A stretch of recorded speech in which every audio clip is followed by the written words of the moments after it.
incredibly dense and wonderful talks, both of you. So let me invite Joel to join us here. And okay, so I took notes seriously for both of you, and you both read really fast and talk really fast. So some of my comments hopefully have captured what you talked about, because it's so important to bring out the things that you have brought to light in your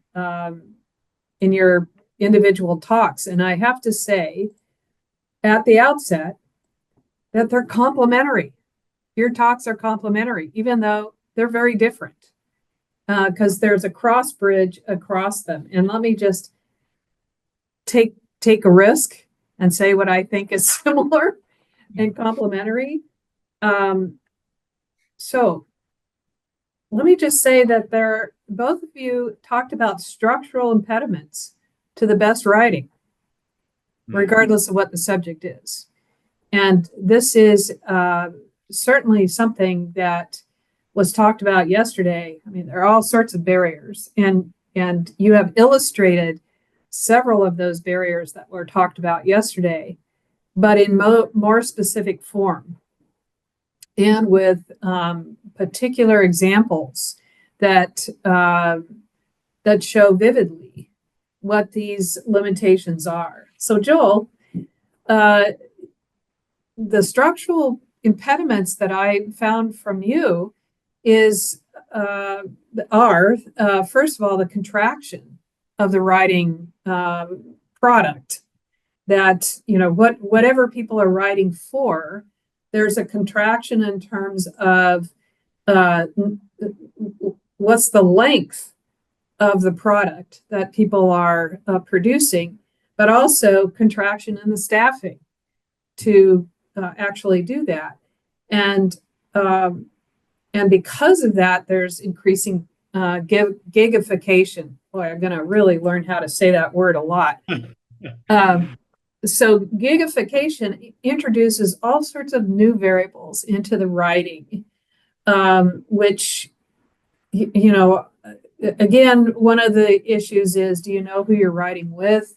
Do you know who you're writing for? What's the permanence across episodes, continuity, the trust, the interchange, and all that stuff. And that does affect the writing, at least from what I can understand. No, you got it. Okay. I might have talked super fast. I apologize. It's a problem with me, but that is exactly what I was after. Yeah. So. Okay. Oh, good. All right, because I'll take it from there. So, John, the structural impediments that you're talking about is the subject itself, labor. It's hard to capture. And previous discussions today, from Annie's talk and the others, is about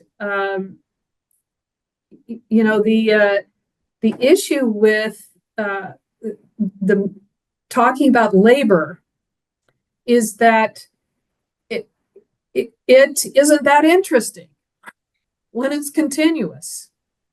Okay, so do you want to write about somebody reading for a long time or digging a ditch over and over and over again?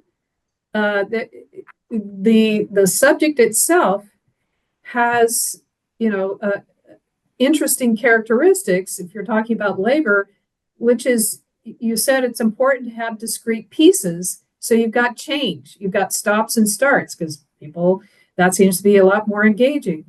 And that you don't, a lot of labor is invisible action, like thinking, or there's no clear product, or it's not an interesting product, whatever. So like you said, labor is described or represented obliquely through some narrative of another story. And the labor is part of the story, but it's not the story, which is really an interesting aspect, because how do we represent what is most similar, most emerging, most uh, most available and accessible to us visually in real life? It's not an interesting medium to put into visual media. At least that's how it's coming across. Now, how did I mess that up? No, I mean, I think the interesting thing for me today is as the person doing strictly literature today as opposed to television or film, right? It's like I think there is something specific to the medium because it is language based, right? That makes work harder to represent. Like I think there is, a sense in which, even if a sitcom or a film, isn't about driving in an Uber, you can have the Uber in the background. You're in the car while people are talking to one another, right? And so that work is in some ways represented, even if it's background, right? Whereas in the novel, you would have to physically describe that, right? And it almost becomes like a how-to manual, like how to like how to drive a car or something, right? And so that's one of the things I find so interesting about work in fiction specifically, right? Is that it necessarily crowds out the other aspects of story that we're used to seeing, right? That the actual representation of work crowds out characterization or plot in other ways, right? The repetition takes over from plot progression or something like that. So that's why I think it's an interesting problem. But yeah, I think there is something in particular about language that work is not friends with. And I'll complicate that. I'll say on the other hand, I think there is something about service work in particular differently than things like Thomas Hardy in the 19th century writing about manual labor is that actually I think service, because so much of it is conducted interactively face to face, is that you can get more at the work process because it is based in language, right? In other words, you represent, a cashier talking to a customer, right? And that's a representation of the work. Whereas, it might be harder to represent, building something, right? So I think there is maybe an avenue there to represent service work because so much service work is interpersonal as opposed to between a person and their environment that might actually lead to more representation there. And genre So might, go ahead, I please. was going to say genre might inflect that a little bit. That is to say, like when Sud decides to tell the story of a gig worker, she like recasts it almost as like a slasher narrative, right? So that like there's a way in which that reflects exactly what John was talking about, which is, or Scary is talking about too, the ways in which the certain kind of boringness of like driving people around potentially can become like much more thrilling, literally in this case, right? But I think he's also right. Like I'm thinking about the recent season of Abbott Elementary, where you get these like moments of one of the characters taking up basically an Uber job, and it becomes about those character interactions, which I assume is true in something like Insecure too. But all that also might be different than a strike, right? Which is particularly narrativizable, right? Like, what was interesting in your response to us, Cristina, I thought is too, like, we're sort of dealing with opposite representational problems. Like I'm thinking about how like work generates a representation and like how we think from the work to the representation. And John is talking about like how the representation thinks the work at some level. And yes. It's like, right, like it's those interesting, those are the ways in which the structural impediments present themselves to us. But I think we probably meet in a similar place, right? And that like, yes. For me, those 9-minute episodes, regardless of whether they're about work, as they aren't in some of the other Quibi series, are about work because right, like they're about being able to watch on your way to work, So I think that's an interesting thing that you've picked up in the kind of resonance between our two talks. So and Annie's been listening in too, and she has a question here to follow up on John, your answer. Is there also some kind of tension involved when the work is knowledge work? And writing is a kind of knowledge work too. Writing about work that also involves writing as posing a different representational problem. Yeah, no, that's interesting. You're in the humanities now. I was gonna joke earlier that that at a literary conference you can't get me to make a literary argument. And now that I'm at a more general conference, I'm making like the most hyper specific, literary argument.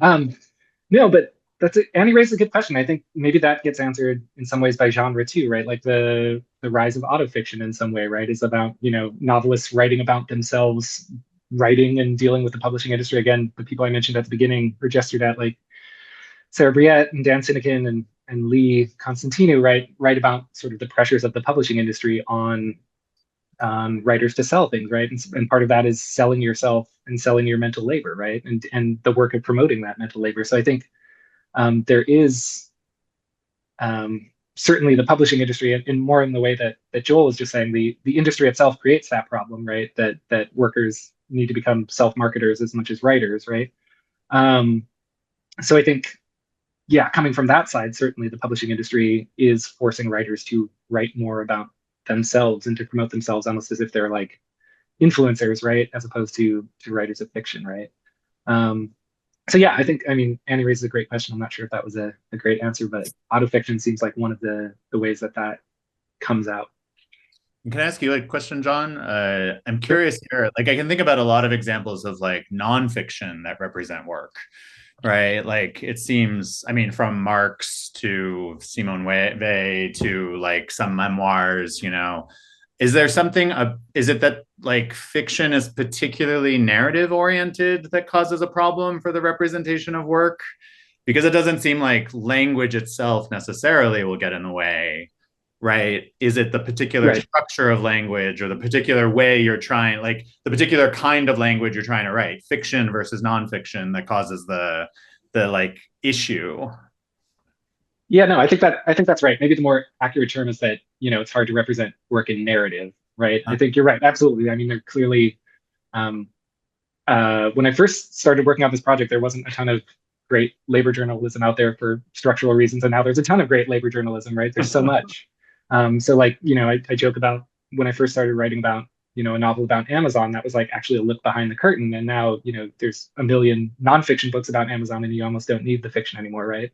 And they're great books. So like, yeah, I guess maybe to be more specific, yeah, it's maybe not language per se, but to represent the labor process in narration as opposed to describing it as a certain process in nonfiction maybe is the issue or something. And I think part of that is, again, maybe reader expectation, right? Like, again, I think that any actual representation of work crowds out the things that most people read for, which is plot development or characterization or things like that, right? Like any space that you're representing of somebody putting together a widget or writing something or tapping away at a computer, right, is getting in the way of what people traditionally have come to fiction for, I think.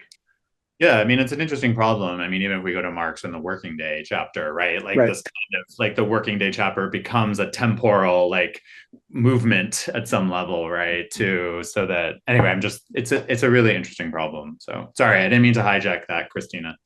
So No, I actually enjoy very much, and apparently the audience does too, listening to your back and forth. I have a curveball, however. Are you ready for this? sure. Are songs more successful in describing labor? We just had the talk, the archivist talk about all the songs that are very, very descriptive of work and the emotional toll of work, um, and how work is discriminatory, and all the other aspects that went into it. It uses language. It narrates, and it's about something that's hard to describe. Still has to be described. Is it more success? Is it a more successful avenue for capturing what is going on? It might And be. whatever you want to say about it. I'm not a musicologist, and I don't know the his. I'm totally spitballing here. That's why it's a curveball. Yeah. I think first of all, songs about work might be more pleasurable sometimes than writing about work. So like that's not to say I don't get pleasure from a Hardy novel, but in the way it's described, there might be the kind of introduction of musicality, of rhythm, that itself might have something to do with the labor you're doing. Like, that you can imagine singing whatever, what's the Snow White moment? They're all singing while they work, right? The kind of Whistle while you work. Yeah. whistle while you work, right? So the ways in which like song, at least in a popular imagination, couples pleasure and labor, right? That like here's like a cultural supplement or like aesthetic thing you can do that makes the labor tolerable or communicable or something like that. As at the level of content, I mean, I wonder if that pleasure sometimes deflects us from like noticing noticing things about work, at least in super popular music. You know, I mean, like, I think a lot of people can listen to Beyonce's Formation and not realize this is like a meditation on what it means to live in racial capitalism as a particular kind of worker, if that's what we want to call her, right? Because you sort of, that song has some dissonance that like allows that to emerge. But, you know, we don't, you know, compare it to something like a video for XO, which is a much more poppy, happy song. She's still performing. She's still inside of labor there, like as star. So I wonder if it's about this relationship between pleasure and labor. John, do you have? Yeah, no, I think I would co-sign that, and also with the caveat that I'm not a musicologist. Although I mean that was a fantastic talk. I'm really fascinated by a lot of that archival work anyway, so that was a treat. But yeah, I mean, I think maybe the other aspect after co-signing with what Joel said is a lot of the work songs, right, are communal in some ways, right? They're like meant to be sung together. They're meant to be sung, you know, at work, or I'm thinking particularly of, you know, union songs or strike songs, right? Like are sort of like binding people together in a moment, again, with rhythm, with melody in a way that, you know, you don't sit around and read novels together, generally speaking, right? So like I think there is something about the communal aspect of music, and the sort of like unity that promotes with listeners that might have something to do with it. So it's interesting in some ways, like, sorry, I didn't mean to interrupt, John. No, I'm done. Go ahead. In some ways, I think, I forget which panelist was talking about this earlier, like maybe it was Annie's panel with the TV, what was the TV producer's name? I'm blanking all of a sudden, sorry. Willie Friedman. Willie. Yeah. Yes, Willie, yeah, yes. The kind of notion of like somehow talking about shows about work together more, like that moment of like the water cooler conversation as a kind of space in which some sort of collectivity emerges around other kinds of things. But I think John is right. Yeah, I mean, watching the grad student strike right now, right? Like they have music on in the background. They have particular chants that they do again and again, right? Like it allows for a kind of communal moment that holds the line together as a picket line, right? In a way that if they were all sitting there reading novels, I mean, that would be kind of awesome as a grad student strike, but like, but it's probably too close to the labor they do regularly anyway, in some cases. So, yeah. That's a great question. Well, how did Charlie Chaplin succeed? Because he is, you know, quite a or was quite quite a critic of work back in the, you know, beginning of the industrial age. So what about his films? What about his writing that made that successful? And it's hard to capture now. Is it just different kinds of, you know, manual work or labor or gig work? So what do you think? I mean, for me, something like Modern Times or Chaplin in Modern Times works, no pun intended, because of the way he mobilizes his body in relationship to like the spaces of work, which is then what you get sort of repeated in that job switching episode, if a little bit differently, but it's all about ingestion and the kind of, I mean, what Cian and I would call the zaniness of that. And so I think that there's something about the way that maybe this goes back to the representational problem that interests Scary in her work, the ways in which the body can get mobilized in representation can become a way that like seeing work becomes very visible to us. So I think of like, I mean, as Annie knows, like I'm obsessed with the movie Magic Mike and have long wanted to write about it. But sort of think about it in relationship to something like modern times, because the work they're doing is specifically about a particular kind of bodily display. And so that embodiment becomes a way we notice the work. So I don't know that that really different. I mean, in some ways, Chaplin might have said, I need to do a thing with my body in order to show this thing about work that's really boring, right? In order to make this funny, I have to like find a way to modulate it into comedy, right? Which would go to Madeline. So I don't know if that's an answer to your question. It's just sort of riffing on it, John. Yeah, Lucille Ball did the same Yeah. in her scene with the candy. Yeah. It's sort of like the opposite of like Jean Dillman or something, like a woman just, you know, like somebody just doing work in a slow, boring way. Like, who wants to watch me write at my computer, you know?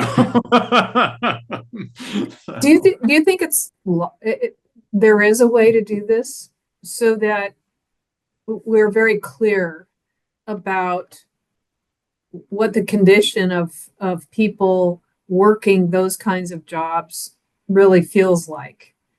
And, you know, without the backstory, that could be, you know, fiction. So it delves deep into it. And do you think there's any way to convey that? Because there are a lot of young people who want to go into investment banking or startups with tech companies and stuff like that, but a lot of their work is repetitive, boring, mind-numbing, you know, at that entry level.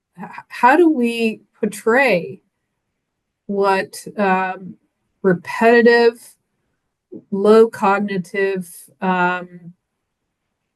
you know, numbing kinds of work is like? I'll let you take this one, John. It seems, Yeah, no, I mean, it's pretty related to your project. Yeah, no, I mean, it's funny that you bring up, you know, entry-level investment bankers. I actually wrote about them a little bit in my dissertation several years ago.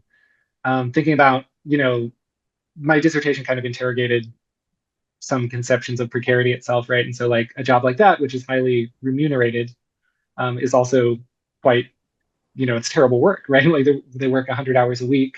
Most of them are terminated, you know, it's kind of up and out like tenure. A lot of them don't make it. So, and I'm not, you know, comparing literally this to precarious work, but like it is interesting that it is highly insecure work, and highly degraded work, right? With, again, you know, if you go through the hazing, maybe you end up at a hedge fund and you're fine, right? But like, I think that is funny to think about, you know, if you only think about insecurity and not other aspects of degradation or other factors that go into a job, there is interesting things. But as far as your actual question about representing that kind of work, I don't know. I mean, I'm not certain that, again, maybe it's not representable because no one wants to read it, right? Like no one wants to see us typing at our computers, right? Like maybe not getting access to the thing itself is actually what makes it interesting, you know?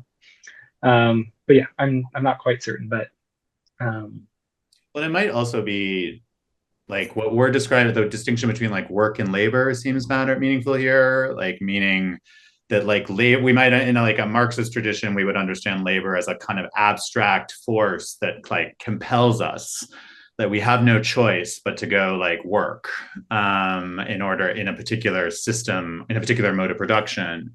And this is not to celebrate work as some sort of preserve from that, but the kind of localized versions of that work is going to look different. So it may be that sometimes, and this probably goes back to the scary too, what's being navigated is like, how do you, like, the question is like, not just how do you get it like work and its textures, but the kind of abstract, dominating, mind-numbing quality of that work, right? Like even when we're writing at our computers, like if you're trying to get tenure, you're trying to get a job or whatever, there's this kind of external force on you that's different than, say, your internal desire to write, you know? And right. And I think like that, there's something about that I think is just that is in fact the representational problem that like John's works are within very much. They can really get at the texture of the work, but can they get at the mind numbingness of it?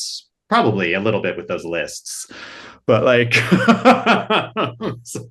The listing is common across the novels that I look at. No, but Joel, what you just said made me think of, you know, like Scary sort of sets it up as a binary of like things that are hard to represent or too concrete or too abstract, right? And work is both in some ways, right? She talks about concrete work as in manual labor, right? But what you're talking about is, abstract mute compulsion on people, right? And that's hard to represent too, right? Like the forces that, force us to work in order to survive, right? That's also something. Yeah, and even in like some of the cases I'm talking about, another way to put this is like when we watch TV, we don't notice suddenly that there's a decreased size in the like writer's room, right? Like we might notice that the like new TV sucks in some way, which is not to say network era TV didn't suck. It did plenty. There was also a lot of great network era TV, right? Like truly great TV. So, one answer to I wonder if part of this question has to do if we shifted out of television and narrative to, and I know we need to stop, but to something like social media, right? Where like, I don't know, like if there's something about the way, I'm not a TikTok person. I don't, but like my understanding is there's like ways in which people depict their own work on that stuff quite frequently. And I think Annie talked earlier today about like people talking about gig work on YouTube, right? So I wonder if the problem you're describing gets solved in these other kind of like non-fictional snippets, but that actually get consumed at such mind-numbing levels of repetition that they end up showing you what your work is like. So I see Ed's there, so I'll shut up. So well, this could go on forever, and I'll throw in my 2 cents, which is the kind of work that is done by most of us is really hard to portray. Even, sort of in the pre-computer age, if somebody worked in a DMV or an insurance company office, you could depict it as an inbox on the left side of the desk, the middle of the desk where they processed the forms, and the right side of the desk where they went out to be distributed. But it's difficult to portray the kinds of work that many people do these days.